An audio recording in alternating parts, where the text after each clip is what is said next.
Hello and welcome to another Board Crazy review. I am D. I am joined as ever by my disciples.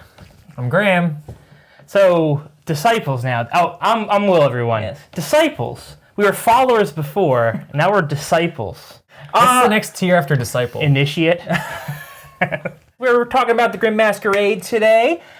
Before we get started with our thoughts, we're going to run my introduction to the game from our gameplay video, which is linked to below. If you haven't watched that and you want to check that out first, you may. Otherwise, you can get a brief explanation of how the rules work, or you can just skip right back to us if you want to. But here that goes. The Grimm Masquerade is a game for 2 to 5 players, designed by Tim Eisner, Ben Eisner, and James Hudson, and published by Druid City Games and Skybound Games. The Grimm Masquerade is a game of bluffing and deduction, where the players are tasked with unmasking the other attendees of the ball while keeping their own identities a secret. Performing well earns the players roses, and the player who has the most roses at the end of the night is the winner. At the start of each round, each player receives a character card, which they keep secret from the other players, as it represents their secret identity for the round. Also, 2 new action cards are placed out face up next to the point the finger board, and a number of artifact cards, equal to the player count plus 2, are laid out face up on the table. Then, starting with the first player and going clockwise, each player selects one of the artifact cards and adds it to their tableau. The remaining cards are discarded, and then the round begins. Players' turn in this game is quite simple. First, they draw a card from the artifact deck and choose to either add it to their own tableau or give it to another player. Once this is done, they draw a second card and must do the opposite of what they did with the first. If at the end of the turn they have a pair of matching artifacts in their tableau, they may choose to discard them in order to perform one of the 3 available actions. Each character comes with a Boon artifact and a Bane artifact. If a player is ever able to possess 3 of their character's Boon artifacts, they immediately win the round and collect its Rose Trophy. However, if they ever possess 2 of their character's Bane artifacts, they are immediately unmasked and are disqualified from winning the trophy that round. If a player ever possesses 2 or 3 of the same artifact and are not unmasked or win the round, they then take one of their identifying markers and place it on the board to indicate that they are not the character for whom those artifacts are the Boon or Bane. A player also wins the round's Rose Trophy if all of their opponents have been unmasked. All players can earn additional roses by unmasking their opponents, and this includes players who have been unmasked themselves, as players continue to draw cards and distribute them on their turns. The game is played over 3 rounds, unless one player has reached 10 roses at the end of either the first or second round, in which case they immediately win the game. Otherwise, the player who has the most roses at the end of the 3rd round wins the game. So, all right. The Grimm Masquerade? D, what do you want to talk about with Let's the talk Grimm about the Grimm Masquerade. Yeah, no, but what specifically? I guess we should talk about how the game plays and if we like it in that All right, sense. why don't you lead us off? This is a deduction game, boys. and set like collection. deduction games, yeah. Yeah. It's also set combines collection, those but I feel like two. the deduction is really the main part Yes. of the game. Yeah. The most fun part of the game, if you will. I like it. It's simplistic, but I do think it works. I think this is a game that they probably could have made more complex if they wanted to, but I think that it certainly would have made the game a bit more of a slog. I feel like as it is now, it's very snappy. You know, it doesn't take a ton of thought, but there's enough that it's satisfying when you are correct. Do you feel, and maybe I'm getting way ahead of myself here, that the game lasted a little too long for how simple it is, though?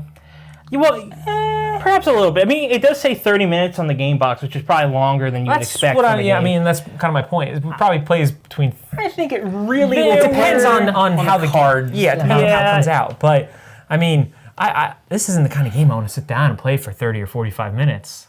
Well, even there, 30, yeah, 45. yeah, no, but it could be. yeah. It can last that long. No, I forget how long our recording of it was. Recording was like around, I would say it was close to an hour, but when I went back, you know, when you go through it, you realize that like a lot of it. We do have turns where we just sit for like a minute and a half thinking like, who are we going to give this card to? But I do. I didn't mind. I remember it was the I feel first like thing any longer would have been kind of silly. Yeah. Like because the game doesn't evolve at all. Right. Well, that's kind of my point. It's the same every round. So yeah, I feel like it has to be about this long. But yeah, maybe we just take long to play. We do games. take long to play. We definitely play longer than the average. Very person. deliberate players. But no, I do like the deduction aspect of this game. Like I said, it does take some thought, and I think it is fun to nail somebody, either pointing the finger or handing them a card. Either way, I think you see someone flip over their card because of you. You feel pretty good about that.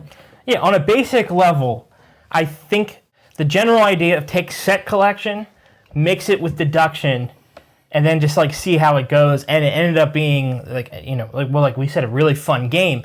The idea that you're trying to collect 3 cards of a certain type, you're trying to collect that set, but you don't want to do it too early, or you don't want to do it too obviously, because someone can out you. They're gonna, you might get 2, spindles real early as Rumpelstiltskin. You're like, I'm in a good position. Problem is then you've given yourself away potentially. Yeah. So and then also you don't wear sets that you're trying to avoid, and you're trying to almost in a way collect for your opponents and give them away. Yep. That's just two well-known mechanics. They meshed better than I thought they would. The whole you draw a card, make your choice, drop the second card, then do the other thing. I think that works well in this case because you do have to play it smart. You can risk very easily knocking yourself out unintentionally if you're too free to give away cards to other people at first, because you might end up with your Bane artifacts right away, which I did in the last round of our game. It was rough. So yeah, I may feel a little bit differently than you guys. I don't know if I enjoyed it as a deduction game as much as you two did. I didn't think there was maybe enough there that I really felt like I was really doing. It really came down to the luck of the card draw. And I guess there's some strategies you can take if you're not getting your Boon or your Bane. You can play around and make it seem like you're someone else. Yeah, but it just felt like I never felt like I was really trying to deceive you guys. I was just kind of hoping to get the bluffing is definitely not necessarily very viable, just because you don't have all that much time, that many turns to pull it off. I mean, you can maybe once. You can bluff. In one of our sessions, I bluffed successfully, where I pretended that I didn't want. I think just hypothetically, let's say I pretend to be the big bad wolf. So people want to give when in truth I'm Hansel. So Hansel wants cauldrons. Big Bad Wolf doesn't want them. Right. And it actually worked. You guys gave me, I think, 1 cauldron or 2, and it helped me in that round. I guess. But the thing is that what I was going to say is that there aren't that many ways to bluff. And once you execute one of the 2 or 3 viable ways to do it, people pick up on it. And on repeat sessions, it becomes that much harder to do. It's kind of like a poker player with a tell. But this game isn't doesn't have as many variables as poker. So it's a lot easier to tell when someone's trying to go for one of those, like I said, there's only a handful of actual viable bluffing strategies. I think it just never really, set in for me. It wasn't ever really, I never, was playing the game and, oh, yeah, now I'm into it and I'm really, figuring. I mean, I had fun while we were playing it, but it wasn't, I never got really super... Well, it's not, thrilling or anything. Yeah, it's not. It doesn't even need to be thrilling, though, but I never really felt super motivated to really try and win the game. It kind of felt like I was just... Well, it is light. I know it's light, but I can still... There's plenty of light games that I get really into. It's something like Avalon or that. When I say it's light, I don't mean... it's not that... It's incredibly filler. It's very simple. Avalon requires psychology. This really doesn't.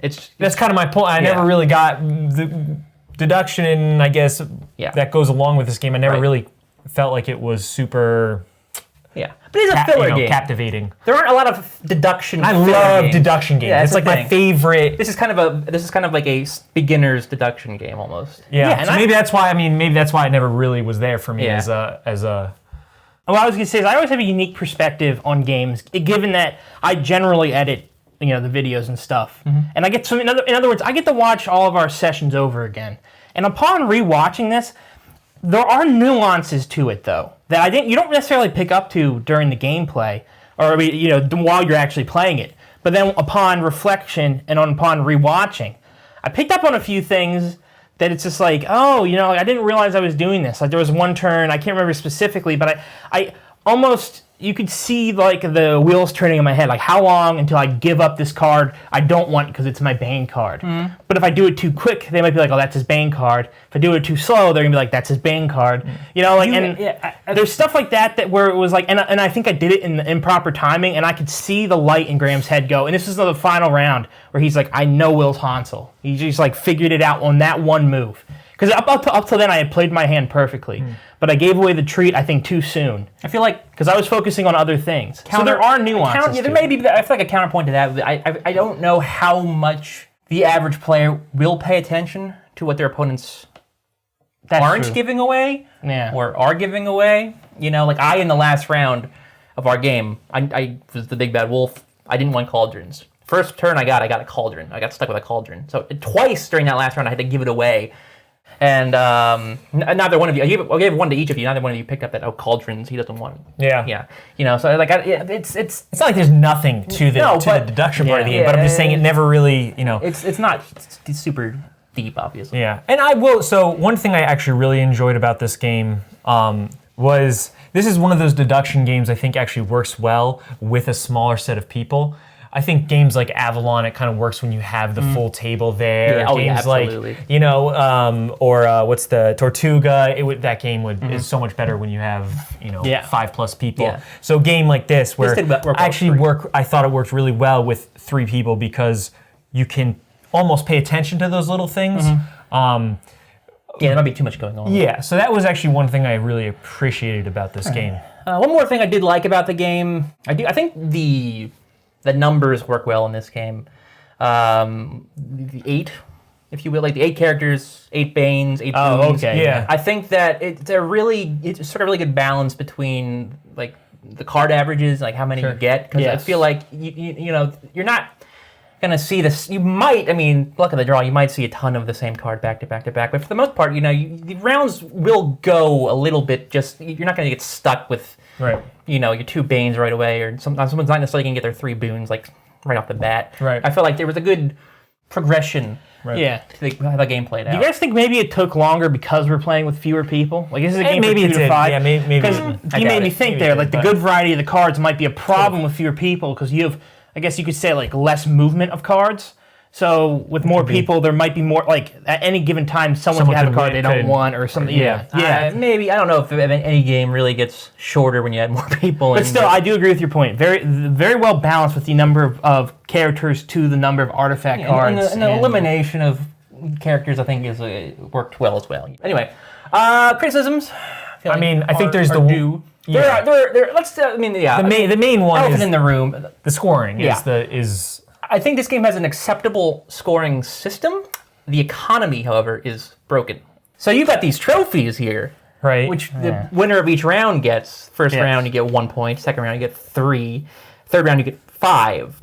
Again, we mentioned earlier, this game does not change at all round to round. No. There's no difference between winning the first round and winning the third round. Besides, you know, you're gonna have different actions out there, but even that doesn't matter at all. So it doesn't make sense in that respect. You get punished for doing well earlier, and you get rewarded for doing well at the end. Right. In a game with Family Feud. In a game with fewer players, winning the third round is basically winning the game. Essentially, yeah.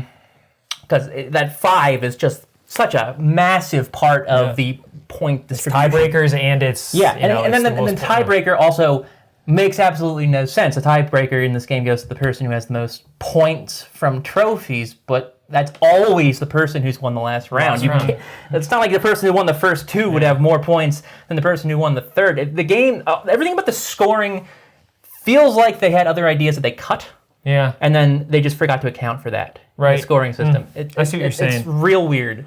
Just to really truly like hammer home how imbalanced that last round 5 points is that in our game total between 3 players, we scored a cumulative amount of 20 points. Yeah. So that 5 accounted for 1/4 of all the points scored in the entire session. Yep. So of course, whoever gets that is going to have an absurd advantage and win. Yeah, I mean, obviously, more players, you're going to have more points going around. Sure. It won't be as drastic, but even still, the whole tiebreaker thing is silly. Yeah. But it's the way it's definitely to the point, because I think like the way you were in Roses is smart. You know, unmasking people, fooling people by them getting you wrong. You can even do it once you're a ghost and like, give people. I think that all makes a lot of sense. I think it's really. I think that's totally solid, but yeah, I don't know how they arrived at this conclusion. I don't, yeah. It doesn't ruin the game. I would maybe recommend some house ruling, though, if you were to play this, because...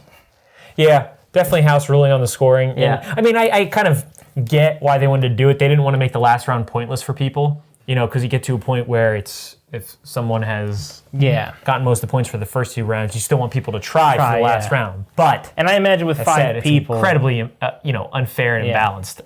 So as far as the game, production, it's quite nice for the most part. The only issue, the cards for the artifacts did start to show a little wear around the edges after just like a play. That usually happens with dark colored cards. Yeah, it's unfortunate, but the rule book is lots of pictures, so yeah, it's a totally good lots rule book. Lots of explanations. I like the rule book. It smells good. Also, these tokens double as antacids. I took one. It's not true. Oh, Kids, don't placebo effect. Then if you have acid indigestion, do not take one of them. No. They do look like antacids, though. Should we wrap it up? Yep. I don't have anything else to say. All right. I've said my thoughts. I think, like I said, I kind of, I mentioned this earlier. This is a pretty good, it's like a good, beginner's deduction game. It's light, it's easy to figure out. It's not mindless, though. It does require, some thought, and you can try to make it as tricky as you want, really, with your own strategies.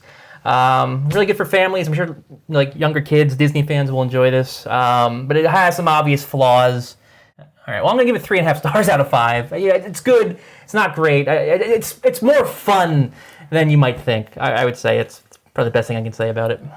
It's tough because the few times that I've played it, I did enjoy it, but I just don't... May not have a ton of replayability. Yeah. Once you kind of get the...